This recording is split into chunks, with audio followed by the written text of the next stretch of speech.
All right, let's dive right into this explainer. Today, we're putting on our scholar hats to unpack one of the most harrowing and honestly fascinating mythological journeys out there. We're tracking the Watchman as a spiritual survivor, watching his massive evolution from needing external validation to achieving absolute self-willed autonomy. It's all about the shift from relying on the light of others to finding this terrifying internal strength. It's dense, it's highly symbolic, but together, we're going to break down the core philosophical clash going on here. I have found the power to burn without your permission. Let that sink in for a second. This isn't just some rebellious phase. It's a terrifying declaration of independence. It sets the stage as the ultimate theatrical prologue for our spiritual survivor. In this universe, burning usually means you need an audience, right? A sky to feed the flame or society to give you a thumbs up. But here, the Watchman is claiming an incendiary autonomy that just completely shatters that whole dynamic. So let's look at exactly where this confrontation kicks off. Scene 1 brings us to the Temple of Perpetual Light. But, as the text reveals, this isn't exactly a place of pure, clean worship. Nope, it's suffocating under 1,000 years of holy soot. The giant stained glass dome filters the sky into what's described as a dim amber lie, and as the Watchman walks in, framed by a halo of black-edged flame, these supposedly eternal walls actually start weeping dust at his footfalls. His true autonomy is literally shaking the foundations of this ancient constructed reality. Then we get this incredibly dramatic confrontation. The high priest standing on his jagged dais, clutching a golden scepter that's gone completely cold in his hands. To him, the Watchman isn't a man, he's a hole in the world. He's an absence of the sacred symmetry that keeps all the peasants in their pews. The priest condemns this dark, roaring fire because, well, it offers zero warmth to the kneeling soul. He accuses the Watchman's flame of being a rot that smells of the abyss purely because he's terrified of a light that defies the predictable cosmic order they've always leaned on. But the Watchman? He fiercely fires back. As his dark fire literally starts tarnishing the gold threads on the priest's robes, he shatters the illusion. He calls out the high priest, pointing out that the temple only exists so they can look down from a height.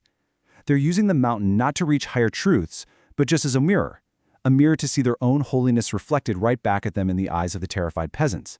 It's a brutal, absolute unmasking of the temple's pride. Which brings us to the sixth solitude. As scholars analyzing this text, we absolutely have to grasp this concept to understand the temple's fatal flaw. The sixth solitude is basically a spiritual cage. It's the sublime prison.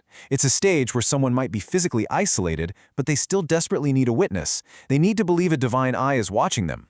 It's this absolute reliance on external approval, just masked as holy piety. It is light dependency at its most insidious. Scene 2 takes us out of the crumbling temple and onto a precarious, freezing mountain path. The air is visibly icy, choked by a blue-tinged fog. We see the Watchman descending from the peaks, moving like a convalescent who is finally shedding all the noise of the old hymns. He's moving with this harder strength, completely stripped of any wasted gestures. And interestingly enough, he's carrying a heavy iron lamp, but it's completely cold. It's dead. And here's where we meet our second foil. The gardener. He's wrapped up in thick wool, smelling of damp earth and shivering while frantically trying to shield a pathetic little patch of moss from the freezing wind. When he spots the Watchman's dead iron lamp, he completely loses it. He's horrified. He accuses the Watchman, who, legend says, used to keep the sun on a leash, of bringing darkness. See, the gardener needs that warmth. He needs to believe the mountain cares about his roots, and he is terrified of the abyss that opens up when that predictable light goes out. The Watchman's response reveals a massive paradigm shift. He flat out admits he used to be a slave to the dawn, a god of routine, who used the morning light to hide from the terrifying silence of the stars. But he broke the leash. He embraces something incredibly painful but real, the light of the wound that will not heal. He's no longer praising the sun for shining. He's praising the eye that can endure the dark when the sun fails. He basically tells the gardener that those ancient prayers are just colorful rags thrown over a terrifying, beautiful emptiness. This brings us to our next major scholarly definition, the seventh solitude.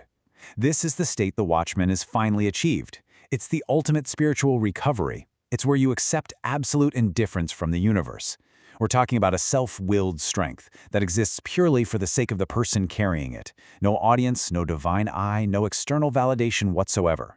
The Watchman can stand in that swirling ice with terrifying inner peace because he's crossed through the seventh gate, where all that need for self-importance just withers away.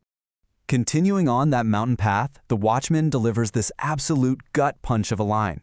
He tells the gardener he doesn't carry a flame for their hovels anymore. Instead, he carries the winter. The truth he found is as cold as the ice around them. To carry a true fire, he explains, you first have to endure the death of all those old consolations.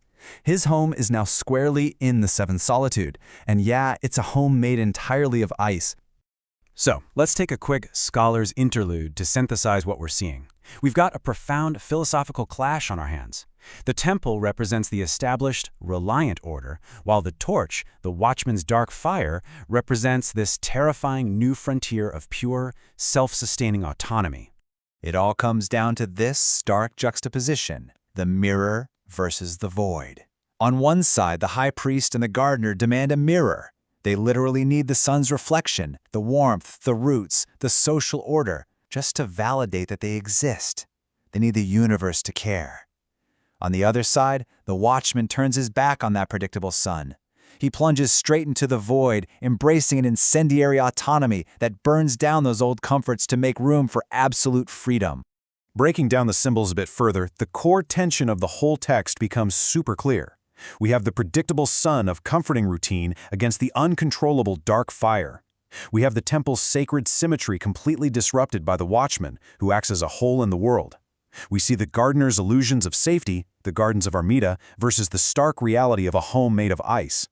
And ultimately, it's the comfort of the divine eye versus the courage to face terrifying emptiness. The crux of the entire shift is perfectly captured in this quote. My fire is dark because it needs no sky to feed it. That is the shift from external validation to internal strength in a nutshell. This dark fire is completely self-sustaining. It doesn't care about illuminating the path for anyone else. It's the mark of a soul that realizes it's utterly alone in the universe, and instead of despairing, finds that realization beautifully, radically empowering. Moving into Act 3, the aftermath, we have to look at the dramatic conclusion of this clash. How do you resolve the tension between the temple's reliance on approval and the cold, unyielding freedom of the void? What actually happens to the institutions and the people left behind when a force of absolute truth strips their illusions away? Well, the old world completely collapses. First, the watchman moves like a man without a map, accepting total homelessness and disappearing into the thickest part of the valley fog. Second, without the illusion of the sixth solitude propping it up, the temple weeps its final dust. Third, the gardener's precious patch of moss immediately turns to frost, and finally, the priest and the gardener are left completely alone. The wind just roars, snatching their prayers away, leaving them engulfed by the cold, absolute silence of the void. As our spiritual survivor vanishes into that white void, his final words drift back through the freezing fog. The gardener had shouted after him, begging to know how he could stand the cold without trembling. And his answer? Because I no longer need the approval of others to burn. I have learned to say yes to the ice. He shed every last ounce of needing approval.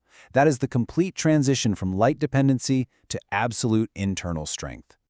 This entire journey forces us to turn the lens inward. Think about it. When your own comforting structures collapse, when your predictable sun fades, and the mirror you use to validate yourself shatters, what is actually left? Will you succumb to the cold silence like the priest and the gardener? Or do you have the internal strength to say yes to the ice and ignite your own dark fire?